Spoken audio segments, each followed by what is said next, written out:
नमस्कार, देख रहे हैं यू न्यूज़ इंडिया। जैसे कि लगातार आपको गोरखपुर नगर निगम में विकास कार्य दिखाते रहे हैं। चंद्रमोहन जी हमारे साथ हैं। चुनाव लड़ने का क्या उद्देश्य है इस बार? चुनाव लड़ने का उद्देश्य है कि सर हमारे यहाँ नगर महापालिका से कोई भी कार्य नहीं होता समय से।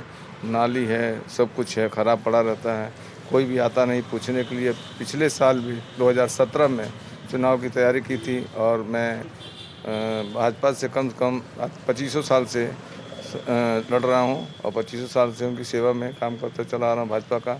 और पिछले साल पूरी दावेदारी थी मैं टिकट लेने की और पिछले साल भी मुझे बैठा दिया गया क्योंकि अमरीश जी लड़ रहे थे, उनको टिकट मिला, मेरे को नहीं मिला। और पार्टी के पदाधिकारियों ने मुझे कहा कि बिल्कुल आप बैठ जाइए, अगली बार आपको टिकट देंगे। वही काम इस समय भी किया, मुझे टिकट नहीं दिया गया। मैं बाहर मनोज को दे दिया, मनोज टेलर को दे दिया, जबकि मैं चांस में था। मैं 25 साल पुराना कार्यकर्ता हूँ और नए नए कार्यकर्ताओं को टिकट जा रहा है। सबसे बड़ी दुख की बात हमारे को ये है कि ये सामान्य सीट थी। समान सीट होने के बावजूद भी पिछड़ी जाति को देने का कोई मतलब नहीं था। हमें ना दिया होता, किसी और समान आदमी को दिया होता, हमें तकलीफ नहीं होती, क्योंकि सामान्य में 2-4 लोग और मेरे भाई थे जो कार्यकर्ता थे। पुराने कार्यकर्ताओं को लोग इग्नोर कर रहे हैं और नए कार्यकर्ताओं को टिकट दे रहे हैं। अगर ऐसा ही करेंगे तो कार्यकर्ताओं का मनोबल टूट जाएगा और कार्यकर्ता आगे नहीं चल सकेंगे।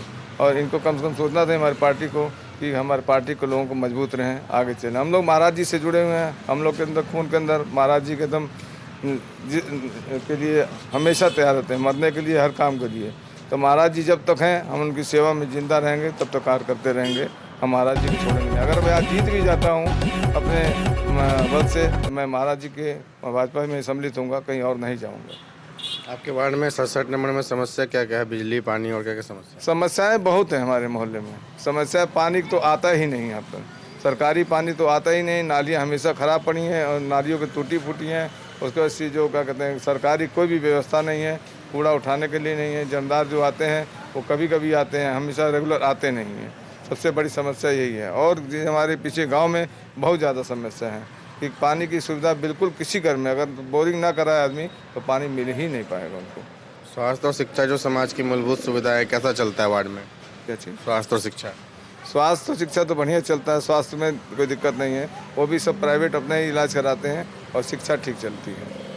कोरोना की महामारी में किसी तरीके से आपने लोगों की मदद की थी?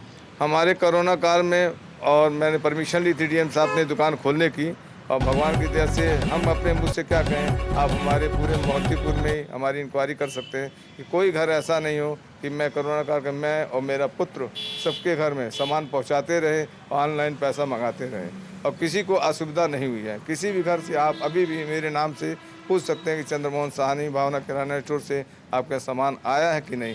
जबकि कोरोना लोगों को था, लोग किट पहन के बैठे थे, हम बिना किट के उनके दरवाजे पे जाते थे सामान देने के लिए। हमें पता है कि भगवान जब तक नहीं चाहेगा मैं ऊपर नहीं जाऊंगा, उनकी कृपा रहेगी तो मैं रहूंगा। तो आज तो भगवान ने दिया है, कुछ नहीं मुझे हुआ, कोरोना काल में स्वस्थ रहा।